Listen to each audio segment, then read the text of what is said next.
Ang kwento ni Tomby.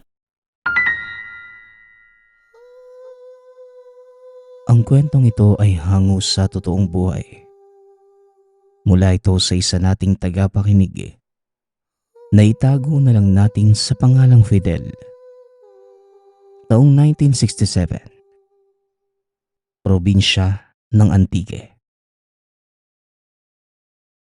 Nang mga panahong ito, kakabalik pa lamang ni Fidel sa kanilang probinsya. Lumuwas na Maynila at nagtrabaho ng ilang buwan sa isang construction site. Sa una, pangalawa hanggang sa ikatlong buwan niya sa lungsod. Nagkakapalitan pa sila ng mga magulang ng sulat.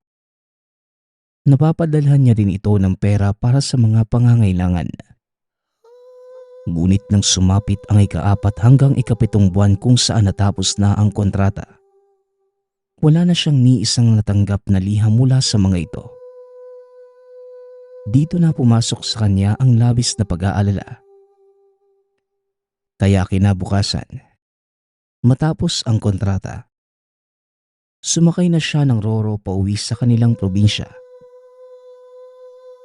Sa totoo lang, habang nasa biyahe, kung ano-ano nang negatibong rumerehistro sa utak. Pero dinalangin pa rin niya sa Diyos na sana nasa mabuting kalagayan ang ama't ina. Kaunting pagsasalarawan lang ng kanilang lugar kung bakit ganun na lamang ang pag-aalala ni Fidel. Ang tirahan nila ay malapit sa kagubatan. Napakaliblib ng lugar at napakaraming punong nakatayo. Malayo pa ang agwat ng mga kabahayan. Pareho pang maedad na ang mga magulang. Dagdag pa ng binata. Wala silang ibang kasama sa bahay dahil si Fidel lamang ang nag-iisang anak. Medyo gumaan na lamang ang pangamba sa dibdib nang dumaong na ang Roro sa kanilang lalawigan makaraan ng isang araw na paglalakbay. Sumakay pa siya ng habal-habal bago makarating mismo sa baryo. Sa loob ng 7 buwan na nawalay si Fidel sa lugar, masasabi niyang maraming nagbago rito. Ang nagsisilbing bakod nila ay mga kamuting kahoy. Subalit nakita niya ang mga ito na sobrang taas na. Halos pumantay na sa bubungan ng tahanan. Natatandaan naman ni Fidel na hindi yung pinapabayaan ng ama. Dahil sa oras na makita nitong tumataas na ay kagad nitong tinatabas.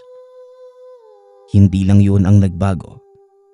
Dahil maging yung bubungang pawid nila ay nawasak na at tila ilang buwan nang pinabayaan. Mas lalong kinabahan si Fidel sa oras na yun. Kahit nakalak ang pintuan kagad niya itong sinipa hanggang sa tuluyang masira. Nakapasok naman ito pero naratnan niyang parang dinaanan ng bagyo ang loob ng tahanan. Yung papag ay sira-sira. Nakatumba na ang mga kagamitan. Yung mga damit ay naggalat at punong-puno pa ng putik. Kaya pinasok ni Fidel ang kwarto ng mga magulang. Halos pagsakluban siya ng langit at lupa nang maratnan niyang kalansay na lamang ang mga magulang. Nakilala niya ang mga ito sa suot nitong damit. Yung tatay niya ay may hawak pang tabak at sa tingin ni Fidel, meron itong nakaaway noon sa loob ng pamamahay. Pero sa huli, napatay lang sila ng mamamatay na yun. Napaluhod si Fidel sa sahig. Napaiyak na lamang sa kahindik-hindik na sinapit na mga ito. Buong maghapon siyang umiyak. Sinisisi ang sarili dahil wala man lang siya sa tabi ng mga magulang noong mga panahong kailangan ito ng tulong.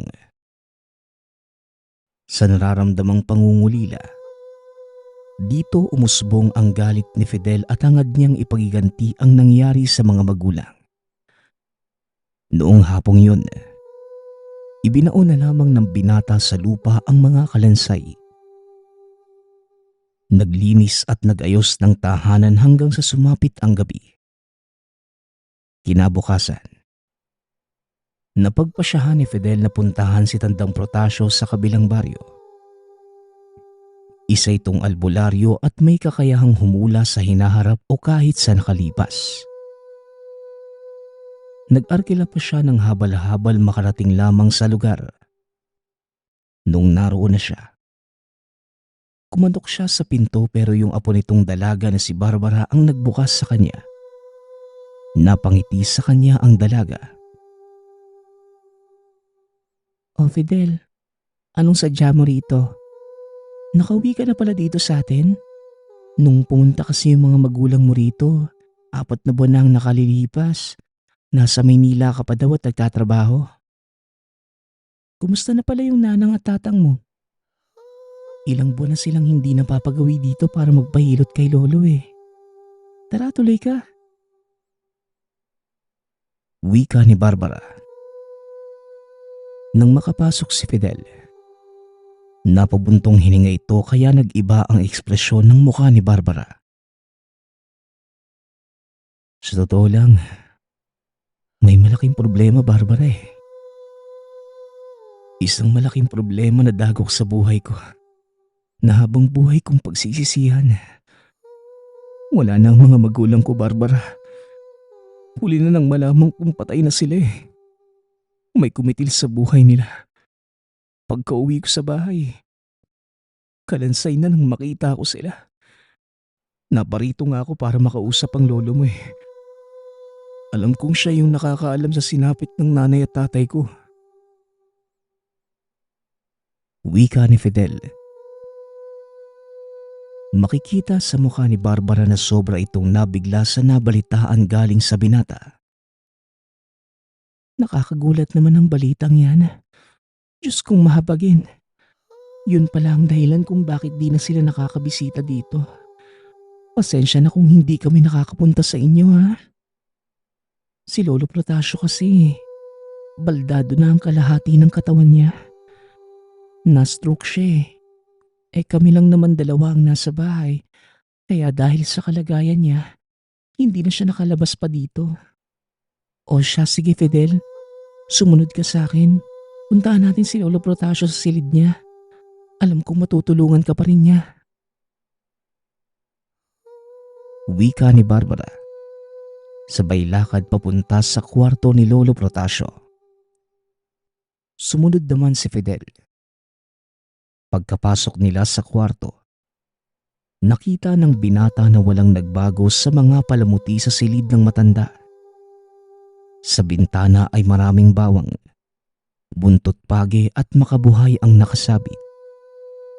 Samantalang sa lamesa naman, kung saan malapit sa kinihigaan ng matanda, maraming nakapatong na iba't ibang bungo ng hayop, mga langis, makikinis na bato na iba't iba ang hugis, at mga itim na kandilang nakatirik. Alam ni Fidel na may karunungan sa panig ng kaliwa si Tandang Protasio dahil minsan na ring pinagtapat sa kanya ng matanda na ganoong uri ng kakayahan ang meron siya. Nalaman niya yon nang mag-isa siyang dumulog dati sa matanda. Nang minsang mapaglaruan ng mga lamang lupa. Napagaling naman ito ng matanda pero yung mga magulang ni Fidel, walang nalalaman tungkol sa tunay na kapangyarihan nito. Nangako siya kay Tandang Protasio noon na magiging lihim lamang yun. Dahil alam niyang kahit nasa panig ng kaliwa ang karunungan nito, ginagamit naman ng matanda sa kabutihan. Maging ang apo nitong si Barbara ay alam ang sikreto ng lolo. Nang mga oras na yun ay tulog si Tandang Protasio kaya ginising pa ito ni Barbara. Kaagad namang napadilat ang matanda at nang makita nito si Fidel, kahit hirap ay umupo pa rin sa papag at pinilit niyang makabangon. Kaya inalalayan na lamang ito ng apo. Pasensya na Fidel kung tulog pa ako kahit tanghaling tapat na ha. Paano ba naman? Kagabi, may pasyente ako na ginamot at inabot yon hanggang madaling araw. Abay narito ka na pala sa probinsya at mukhang kakauwi mo pa lang ha. Ano bang kailangan mo iho? Magpapahilot ka ba? Wika ni Tandang Protasyo. Wala pong masakit sa katawan ko, Tandang Protasyo. Kung meron mang masakit sa akin ngayon, yung damdamin ko po. 2 buhay ng mahal ko sa buhay ang nawala sa akin. Yung nanang at tatang ko, pinatay sila ng kung sino eh. Nadatnang ko na lang sila pag uwi ko nakalansay na. Naparito nga po ako sa inyo upang humingi ng tulong. Gusto ko po sanang ipahula sa inyo, Tandang Protasyo, kung sino'y may sala sa mga magulang ko. Nang sa gayon, maipagiganti ko sila. Wika ni Fidel, habang patuloy ang pagtulo ng luha sa mga mata. Nakitaan ni Tandang Protasyo na sobra talagang naghihinagpis ang binata. Kaya nagwika ang matanda na tutulungan niya si Fidel. Pero bago yun, may iniutos si Tandang Protasyo kay Barbara. Nagpabunot ito ng halaman sa bakuran. Pansit-pansitan ang tawag roon na pinarami nito sa kanilang likod bahay. Kagad namang bumunot si Barbara ng 3 piraso. Sa utos si Tandang Protasyo na sunugin ito, ilagay sa isang almeres at dikdikin ng may halong langis. Ginawa namang kagad yun ng apo. Hindi nagtagal. Iniabot na ni Barbara sa lolo ang almeres. Sa ngayon, natapos na yung orasyon ng paghahalo ng halaman at langis. Akin na yung mata mo, iyo. Pumikit ka. Papahirang ko ng langis na ito yung talukap na mga mata mo. Nang sa gayon, malalaman mo na kung ano mang gusto mong malaman. Wika ni Tandang Protasyo. Inilapit naman ni Fidel ang mga mata. Hanggang sa ilang sandali pa, narinig niyang umuusal ng dasal si Tandang Protasyo. Matapos gawin yun ng matanda, pinadilat niya si Fidel. Nagsabi ito na mamayang gabi sa pagtulog, malalaman na niya kung sino ang may sala. Matanda na si Tandang Protasyo at mahina na ang katawan, kaya wala na itong kakayahang manghula. Ginamit niya lamang yung nalalabing karunungan at isinaling kay Fidel. Hindi naman naisalin ang lahat ng kaalaman. Ang kakayahan lamang sa pagtingin sa nakaraan at hinaharap. Ganun ang pamamaraan ng panghuhula ni Tandang Protasyo. Natutulog muna ito bago mabasa o makita ang mga bagay na posibleng mangyari sa hinaharap o sa mga nangyari na sa nakaraan. Bago umalis si Fidel sa tahanan ng matanda, may ibinigay pa si Tandang Protasyo na isang libreta. Itinuro nito sa kanya ang pahina na kailangang dasalin bago matulog para tumalab ang kakayahang binigay sa kanya. 10:00 pa lamang ng gabi. Nahiga na si Fidel sa higaan at binasa ang nakapaloob na orasyon sa libreta. Pagkatapos nito, ilang minuto lamang siyang naghintay bago makatulog. Makaraan ng ilang oras ay biglang napabalikwas sa pagkakahiga si Fidel nang mapanaginipan niya ang gusto niyang malaman. Nang mga oras na yon ay nasagot na ang katanungan. Hindi siya muli nakatulog dahil hindi niya inaakala na ganoong uri pala ng nilalang ang pumatay sa mga magulang. Kaya kinaumagahan na, kagad na nagpunta muli si Fidel kay Tandang Protasyo. Sinabi niya sa matanda na mga aswang ang pumatay sa mga magulang. Rumihistro yon sa kanyang panaginip. Pinatay nila ang mga magulang ko dahil hindi nila binigay yung kalabaw namin sa mga aswang. Siguro, yun ang gusto nilang kainin. Kaya sa pagtanggi nila nanang at papang, pinatay sila ng grupo ng aswang na pumasok sa bahay namin kinagabihan. Winasak po ng mga aswang yung tiyan nila nanang at tatang. Dinukot ang mga lamang loob. At hindi pa po dyan natatapos, Tandang Protasyo. Pati yung kalabaw namin tinangay nila. Ang buong akala ko nga, binenta yun ng mga magulang ko. Pero hindi pala. Magbabayad sila, Tandang Protasyo. May alam po ba kayo na panglaban sa mga aswang? Wika ni Fidel habang nanginginig ang kamay sa sobrang galit. Sumagot naman ng matanda na meron at iyon ang pambabarang. Pero kinakailangan na merong kunin si Fidel sa mga yon bago maisakatuparan ang barang laban sa mga aswang. Ang sabi pa ni Tandang Protasyo, kahit isang hibla lang ng buhok ng aswang ang makuha, magagamit niya ito at sisiguraduhin niya na pati ang pamilya nito ay madadamay. Ganyang kabagsik mambarang si Tandang Protasyo. Gawa ng nakita na ni Fidel sa panaginip kung saan matatagpuan ang mga aswang. Pinaghandaan niya ng ilang araw kung paano makakapasok doon nang hindi siya napapatay ng mga ito. Bumilang lang ng 4 na araw bago siya lumakad paakyat ng bundok. Sa panaginip ni Fidel, doon niya ito matatagpuan. Simulat sa pool, doon lamang niya nalaman na may pamayanan pala roon.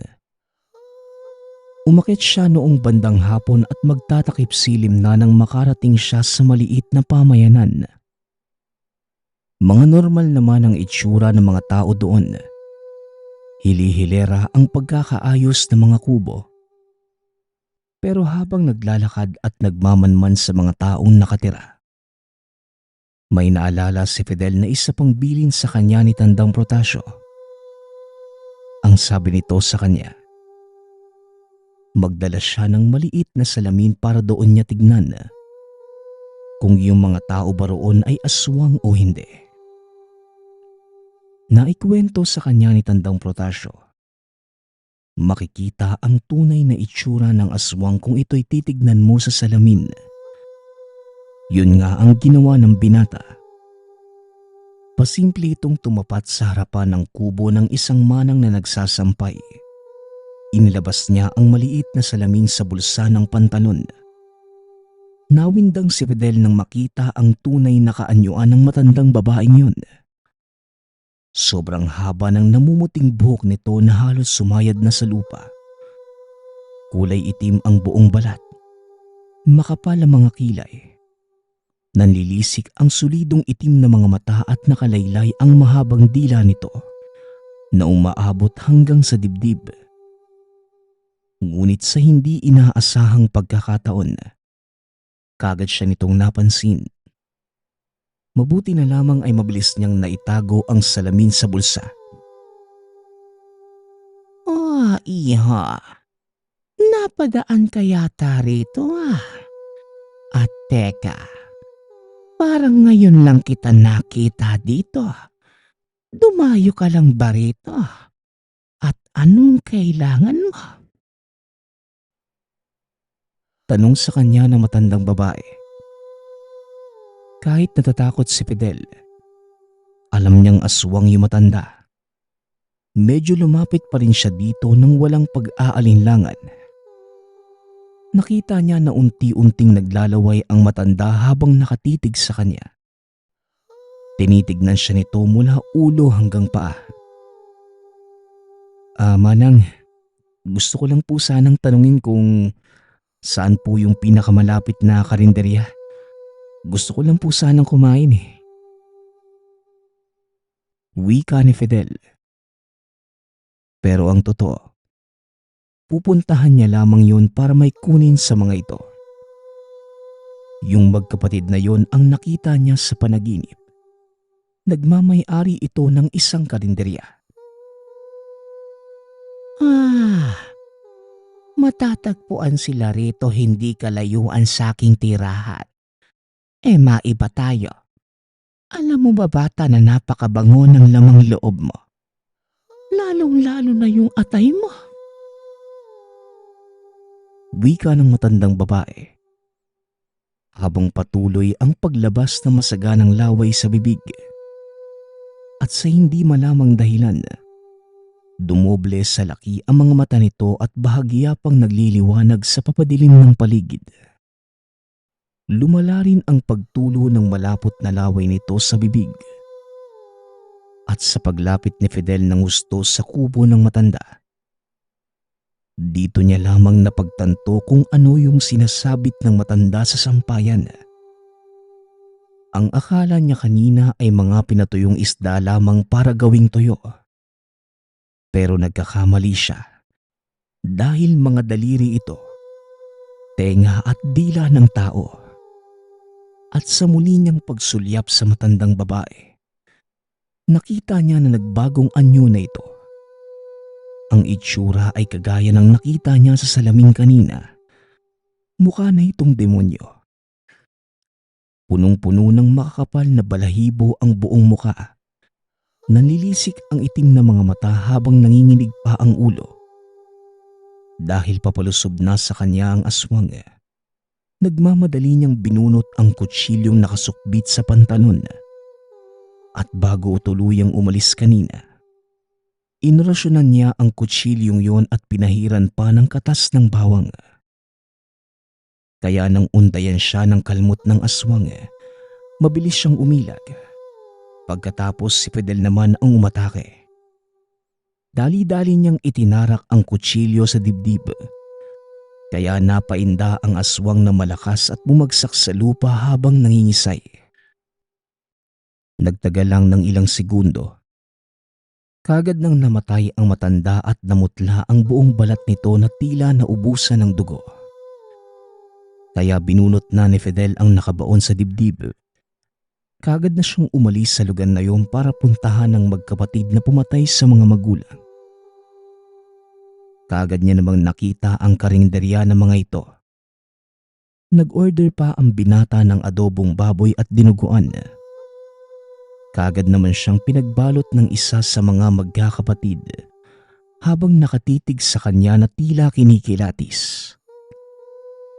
Hindi may pagkakaila ni Fidel na isa rin itong aswang, sapagkat nagsisikapalan ang kilay nito at matatalim ang ginagawa nitong pagtitig sa kanya.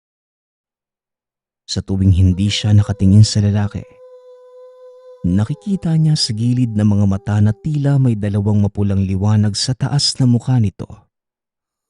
At sa tingin ni Fidel, mga mata yun ng lalaki. Pero ang ginawa nun ng binata, kunwari ay may tinanggal siya sa ulo nito pero pasimple siyang nagbunot ng isang hibla ng buhok. Pasensya na pare ah. Meron kasing butiki kanina sa ulo mo kaya binugaw ko. Pagpapalusot ni Fidel, napatango lamang ang lalaki at tila napaniwala niya ito.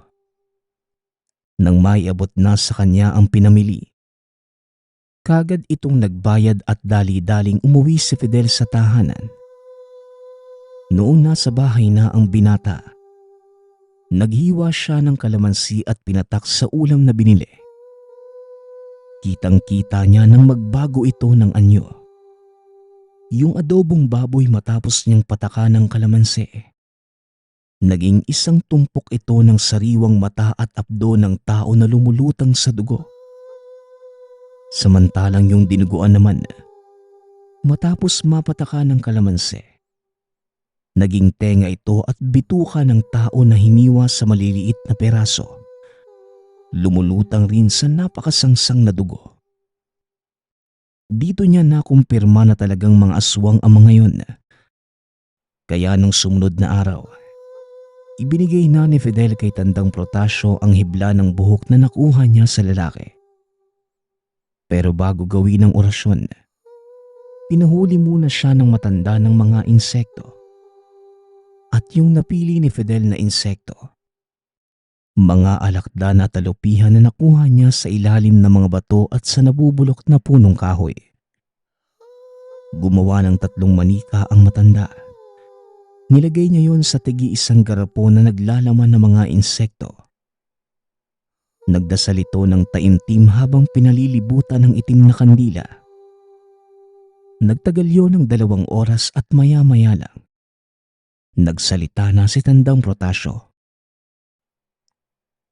Sa ngayon, paisa-isa nang puwapasok sa katawan nila ang mga insektong yan.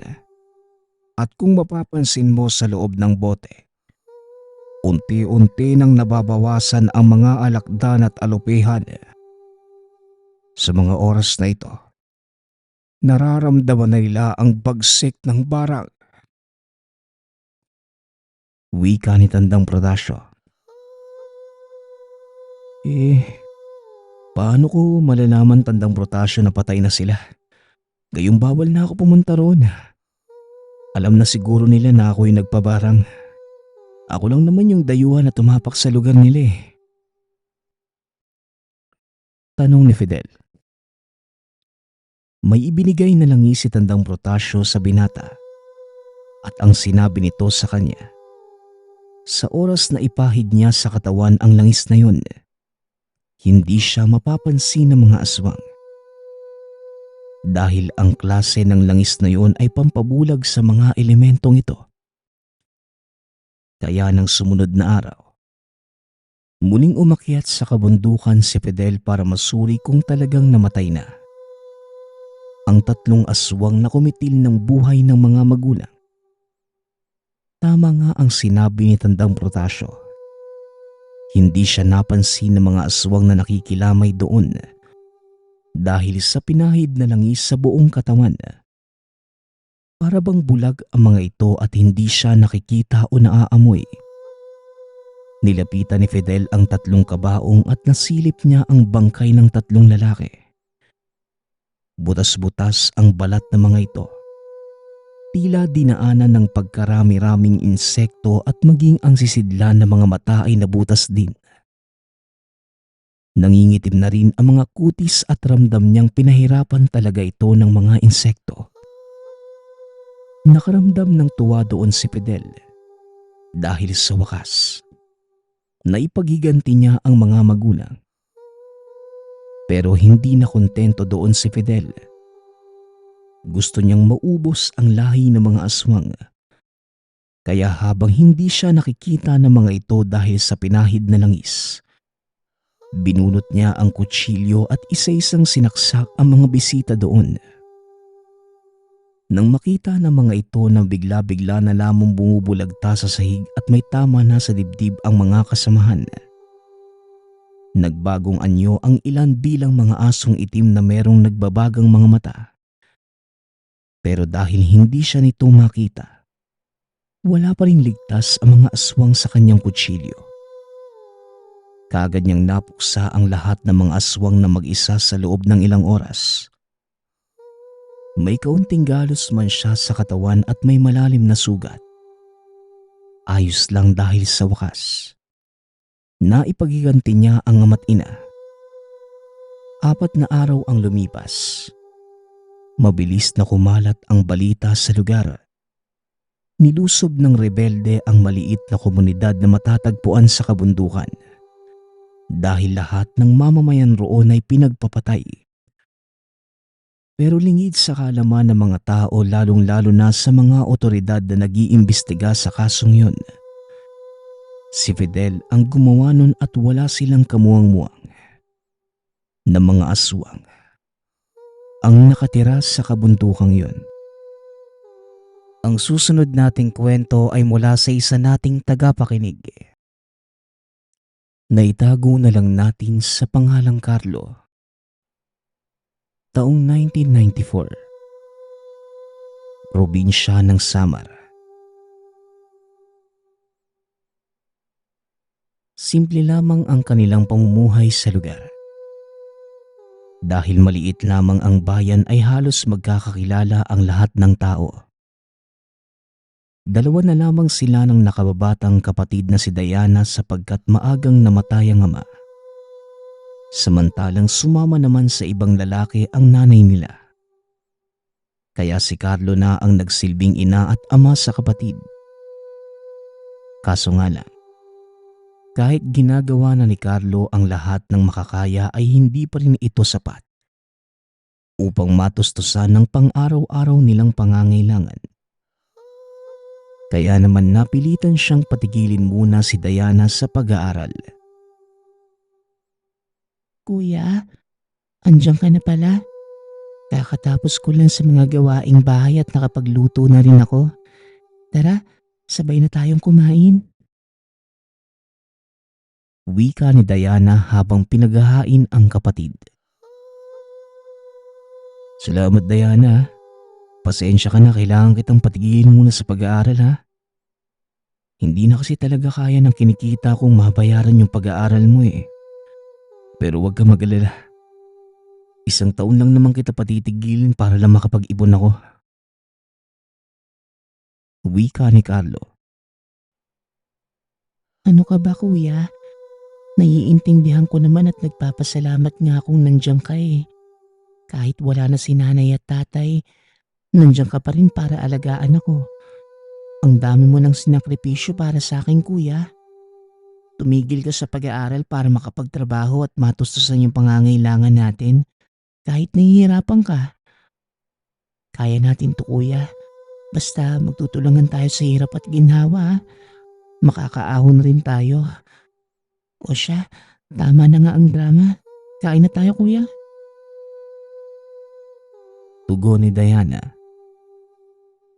Hindi may kakaila na mas naging malapit ang magkapatid dahil sila na lamang ang magkasama. Bata pa lamang. Wala na ang mga magulang kaya maaga nilang natutunan na magsakripisyo at magmalasakit sa isa't isa.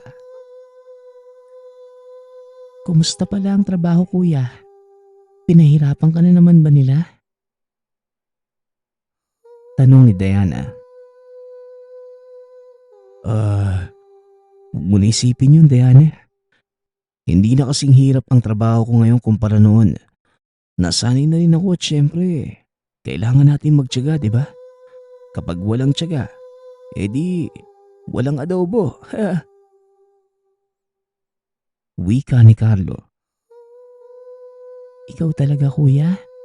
Pero wag mo naman masyadong pagurin ng sarili mo.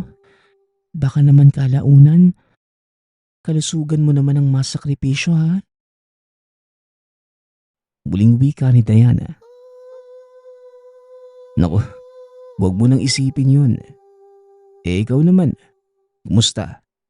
1 buwan na rin yung nakalipas nang tumigil ka sa pag-aaral ah. Baka meron ka nang namimiss na mga kaibigan o kaya naman lalaki? Meron nga akong natitipuhan sa eskwela eh. Balita ko sa matalik kong kaibigan. Kaklase pa rin niya ngayon pero dahil nga tumigil na ako sa pag-aaral, baka hindi ko na siya makita. Pero ang sabi niya, siya na muna ang bahala. Babantayan daw niya at aawayin kung sino mang magtatangkang agawin siya sa akin. Si Nina. Mabuti na lang meron kang mabuting kaibigan no, na laging handang tumulong sa'yo. Pag-uusap ng magkapatid. Matapos kumain ng hapunan ay nagpahinga na ang mga ito. Habang natutulog si Diana, lumabas muna sandali si Carlo para magpahangin at makapag-isip. Natanggal siya sa trabaho at napalitan ng ibang empleyado. Ayaw niyang malaman ng kapatid para hindi na ito mag-alala. Matapos ang ilang minuto ay kagad na itong pumasok sa tahanan. Napagpasyahan niyang mas mabuti pang matulog para may lakas siya kinabukasan para makapaghanap ng bagong trabaho. O siya Diana, mauna na muna ako ha. Kailangan kong umalis ng maaga para makapasok sa trabaho. Wika ni Carlo. O sige kuya ha, mag-iingat ka palagi. Huwag mong pagurin masyadong sarili mo. Tugon ni Diana. Tuluyan nang umalis ang binata. Makalipas ang ilang araw na paghahanap, sa wakas, nakakita din ito ng trabaho. Kalaunan, sinabi din ni Carlo ang nangyari sa kapatid. Nagtampo si Diana sapagkat hindi ito naging tapat. Pero kagad din naman niya itong napatawad at sinabing tapos na ang pangyayari. At ano pa ba ang magagawa niya? Maayos ang bagong napasukan ni Carlo at maganda rin ang pasahod. Kaya naman 1 araw na pagpasyahan niyang sorpresahin ang kapatid na makakapag-aral na muli. Nagdala na rin siya ng pasalubong at dali-daling umuwi ng tahanan. Diana, may dala akong pasalubong oh. Ito, paborito mo. Wika ni Carlo. Maraming salamat kuya ha. Pero parang ang dami mo yatang dala. Meron bang okasyon?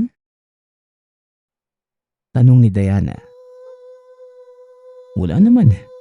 Hindi ba pwedeng gusto lang kitang dalhan ng pasalubong? At may isa pa ako mabuting balita para sa'yo.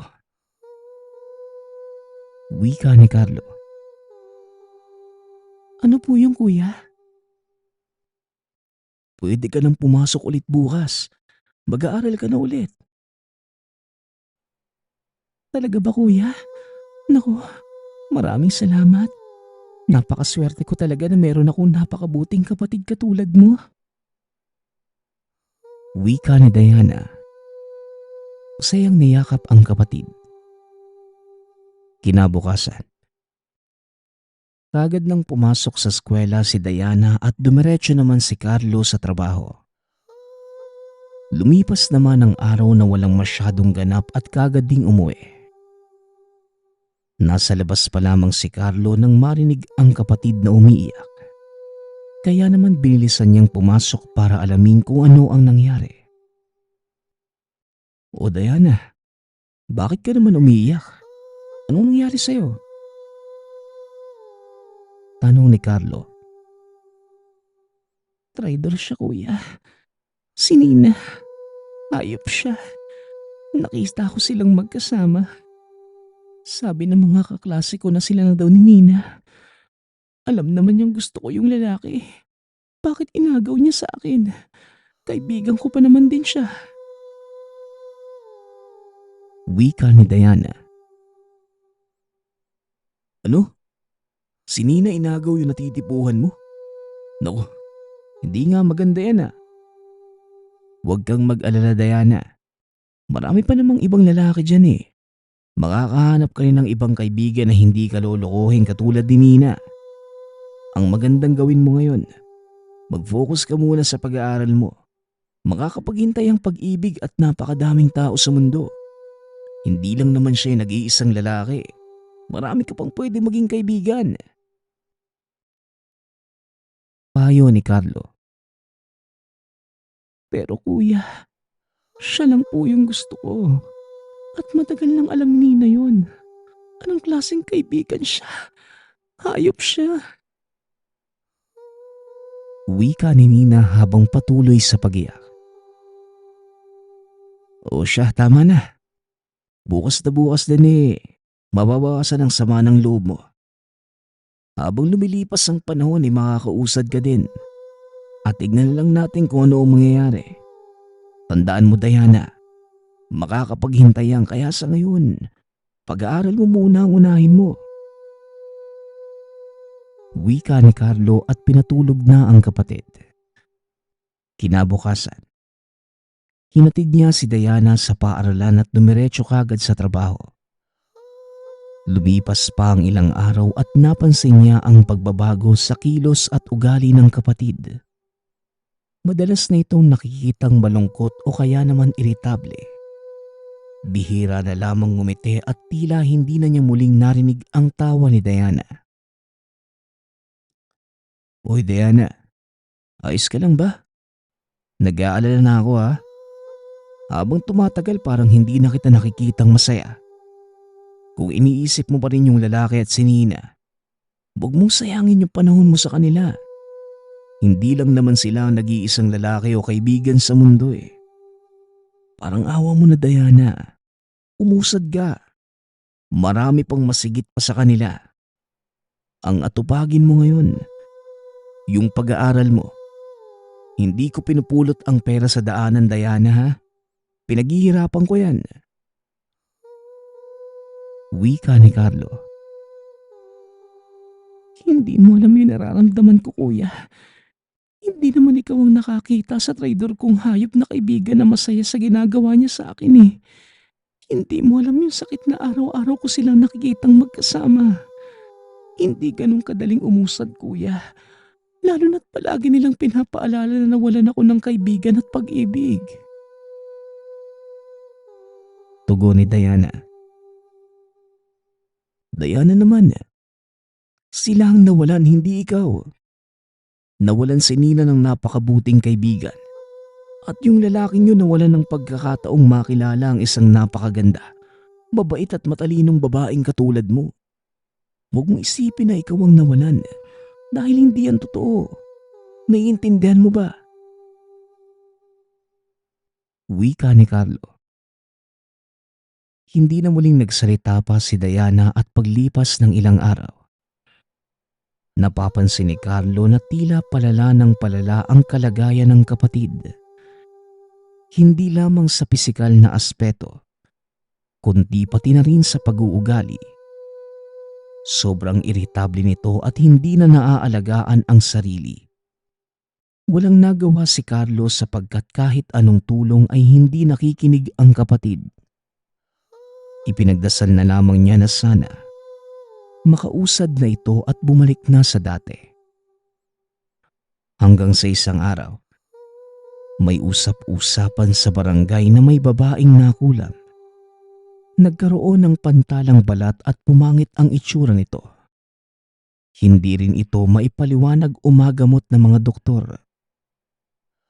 Pagka-uwi ni Carlo sa tahanan, nakita niyang masigla na muli ang kapatid. Masaya pa itong nagluluto at napakaganda ng ngiti. O kuya, nandito ka na pala. Tara, kain na tayo. Wika ni Diana.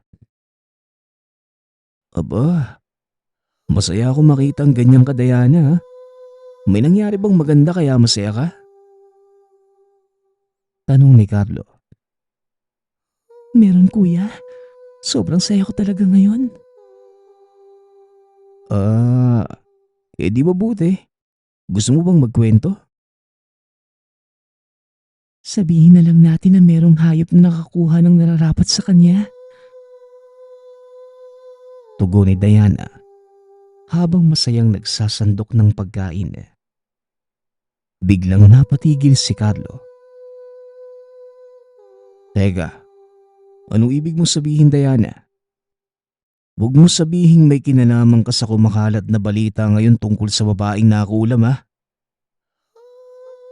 Wika ni Carlo. Ngunit hindi sumagot si Diana kung hindi nginitian lamang siya nito. Uy Diana, yung totoo, may kinalaman ka ba sa nangyari? Muling tanong ni Carlo. Ano naman kung meron kuya? Dapat lang yun sa kanya. Ang mga kagaya niyang hayop ay dapat pinaparusahan. Buti nga, yun lang ang napala niya eh. Tugon ni Diana. Hindi makapaniwala si Carlo sa revelasyon at ginawa ng kapatid. Hindi ito ang Dianang nakilala. Mabait, mapagpatawad at napakabuting tao kaya hindi kailanman sumagi sa isip niyang magagawa niya ito ng dahil lamang sa isang lalaki. Nang dahil lang sa isang lalaki, Diana? Ginawa mo yun dahil lang doon? Ano bang nangyayari sa'yo? Nilamon ka ng puot at galit. Hindi ganyan ang Dianang kilala ko. Hindi masama ang ugali ng kapatid ko. Alam mo ba kung ano ang maaari maging kabayaran sa ginawa mo? Wika ni Carlo. Doon lamang napagtanto ni Diana na mali nga ang nagawa. Lalo na't inilarawan pa ng kapatid ang sinapit ng babaeng pinakulam. Naging awa at pagsisisi ang tuwa at puot na naramdaman kanina. Subalit, gusto man niyang baguhin ang sinapit ng dating kaibigan ay hindi ito magiging madali. At bakit naman hindi pwedeng ipatanggal ang sumpa? Teka, kanino ka ba nagpakulam? Tanong ni Carlo. Hindi pwede kuya. Hindi natatanggal ang sumpa. Pwede mo lang ilipat pero hindi na pwedeng bawiin. Tugon ni Diana. Hindi mo sinagot yung tanong ko, Diana. Kanino ka nagpakulam? Tugon ni Carlo. Kay, kay Ate Silvia po, kuya. Ate Sylvia, yung dalaga sa kabilang bahay, hindi naman siya mukhang mangkukulam ah. Wika ni Carlo. Hindi inaasahan ng binata na meron palang mangkukulam na katulad ni Ate Sylvia. Katulad ng iba, inilalarawan ang mga mangkukulam bilang isang matandang uugod-ugod na at nakakatakot ang itsura. Ngunit si Ate Sylvia, dalaga. Hindi kakaiba ang itsura at tipikal na babae kaya naman hindi ito makapaniwala. Hindi man lubos na naniniwala si Carlos sa mga mangkukulam. Hindi naman sarado ang isipan sa mga ganitong bagay. Hindi naman ako magsisinungaling sa'yo, kuya eh. Pero kagaya ng sinabi ko, hindi nabubura ang sumpa. Maaari mo lamang tong ilipat o kaya naman palitan. Yan ang sabi niya sa akin. Wika ni Diana. Basta, kailangang maitama natin yung pagkakamali mo. Hindi maganda ang ginawa mo, Diana. Kahit masama ang ginawa sa'yo ng dati mong matalik na kaibigan, hindi ibig sabihin nun na magiging masama ka na rin. Tugon ni Carlo. Alam ko po, kuya. Totoong nagsisisi na po ko. Kaya nga po kahit masama pa rin ang loob ko sa kanya, handa kong gawin ang nararapat. Muling wika ng dalaga. Kaagad namang naganap ng albularyo ang magkapatid upang makapagtanong kung paano masosolusyonan ang problema. Ganun ba, iha? Teka. Mukhang maaari natin niyang masolusyonan eh. Wika ng albularyo, sabay kuha ng mga kagamitan. Pero, matanong ko lang ho, ang sabi sa akin hindi maaaring matanggal ang sumpa. Maaari lamang itong mailipat o kaya naman mapalitan. Wika ni Diana. Totoo nga yung sinasabi mo, iha. Kung tunay kang nagsisisi sa ginawa mo, sa'yo ko ililipat ang sumpa ngunit maaari naman nating palitan ang matatanggap mo. Pero ayan ay kung tunay kang nagsisisi at nais mo talagang itama ang pagkakamali mo. Tugon ng albularyo. Ano po bang pwede niyong ipalit sa sumpa? Tanong ni Diana. Sumpa pa rin ang matatanggap mo. Pero hindi ito katulad ng sumpa na meron siya ngayon. At isa pa nga pala, hindi tayo makakapili ng sumpang ipapalit. Usa lamang itong magbabago at ang tanging paraan upang malaman kung ano ito. Kapag nangyayari na ang sumpa. Ngayon ang tanong ko sa iyo, iha. Tunay ba ang pagsisisi at gusto mo ba talagang maitama ang pagkakamali mo? Tanong ng albularyo. Tumingin muna si Diana sa kapatid at tila nag-aalangan. Sasagot na muli sana si Diana ngunit nagsalita na ang kapatid. Teka Manong, maaari po bang sa akin na lang ipasa yung bagong sumpa? Tanong ni Carlo.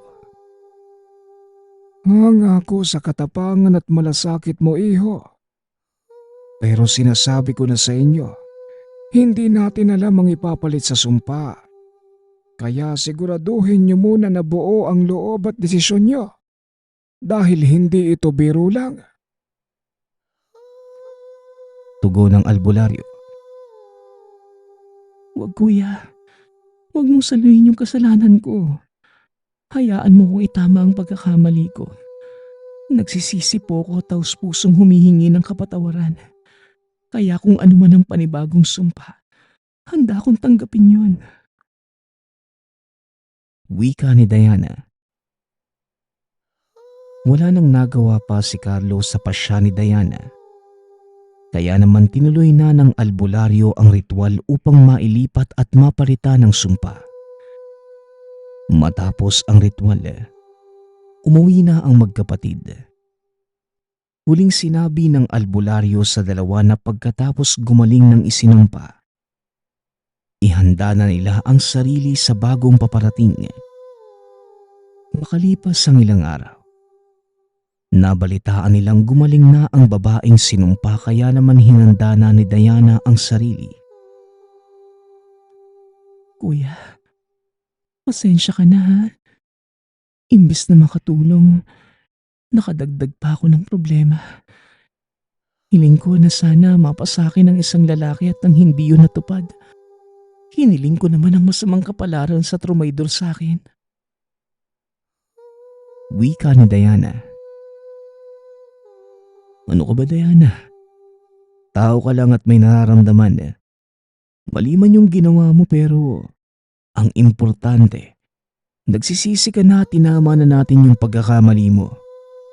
Kung ano man yung kapalarang naghihintay sa'yo, sabay natin niyang haharapin ha. Tugon ni Carlo. Lumipas ang ilang araw na punong-puno ng pag-aalala na baka mangyari na ang sumpa. Ngunit kalaunan, nabawasan ang takot dahil tila wala naman nagbago sa dalaga. Lumipas pa ang ilang buwan. Nakalimutan na lamang nila ang pangyayari. Masaya na muli ang magkapatid sa simpleng pamumuhay at tuluyang iniwan ang mga nangyari sa nakaraan. Hanggang sa isang araw, bigla na lamang nawala si Diana. Ilang araw itong hinanap ng kapatid ngunit bigo siyang makita si Diana. Naalala muli ni Carlo na ito na ang bagong sumpa. Walang humpay na hinanap ni Carlo ang kapatid. Makalipas ang ilang linggo, unti-unti na siyang nawala ng pag-asa na muli pang makita ang kapatid. Hanggang sa isang gabi, habang nasa labas si Carlo ng tahanan, may nakita itong kakaibang hayop na kakaiba din ng kilos. Hoy, umalis ka dito. Wika ni Carlo. Kagad naman itong narinig ng hayop at tila aatake. Ngunit hindi natakot si Carlo sa nilalang at nilapitan. Kapang papalapit, unti-unti niyang napapansin ang detalye ng itsura ng nilalang. Kahit na madilim, nakita niyang balot ito ng putik, kahoy at dahon ang hayop. Mahaba din ang mga paa hanggang sa tuluyan itong makilala ni Carlo. Diana? Wika ni Carlo. Kagad niya itong pinuntahan at hinawakan. Dinala ang nilalang sa loob ng tahanan at nilinisan. Diana, ikaw nga. Ano bang nangyari sa'yo? Saan ka nang galing? Tanong ni Carlo. Nag-aalala man ngunit masaya ang binatang nakauwi na ang kapatid. Hindi salita ang lumalabas sa bibig ni Diana, ngunit kakaibang tunog ng hayop. Naintindihan kagad ni Carlo na ito na ang panibagong sumpa. Dahil hayop ang tingin ng kapatid sa sinumpa, hayop din ang sumpang bumalik sa kanya. Ilang buwan pa ang lumipas hanggang sa tuluyang nakabalik ang kapatid sa dating anyo. Ibinaliwanag ni Diana ang huling mga alaala at tinanggap na lamang nila ang nangyari. Ang mahalaga nakauwi ka ng ligtas at nakabalik ka na sa dati. Sana nagsilbing aral na sa'yo yan ha. Huwag ka nang hihiling ng kasamaan sa kapwa kahit ano pang nagawa nila sa'yo. Matuto tayo magpatawad at umusad na lang. Wika ni Carlo. Makalipas ang ilang taon, sariwa pa din sa alaala ni Carlo ang nangyari na tila kahapon lang. Sa ngayon, nakatira na ang magkapatid sa syudad at may sari-sarili ng pamilya. Marami man ang mga taong hindi naniniwala sa kulam o kakaibang bagay. Pero para kay Carlo, may eksplanasyon ang mga kaganapan. Maaring napakagaling lang ng tadhana na gumawa ng kwento. Ngunit isa lamang ang nananatili sa kanya. Huwag natin hilingin sa iba ang ayaw nating mangyari sa atin. Nagpapasalamat nga pala ako sa nagpadala ng ating kwento. Nawa ay nagustuhan niyo ang inyong napakinggan. Nagpapasalamat din ako sa lahat ng sumusuporta sa ating channel. Nawa ay patuloy niyong suportahan at pakinggan ang ating mga kwento. Hanggang sa muling pakikinig. Paalam.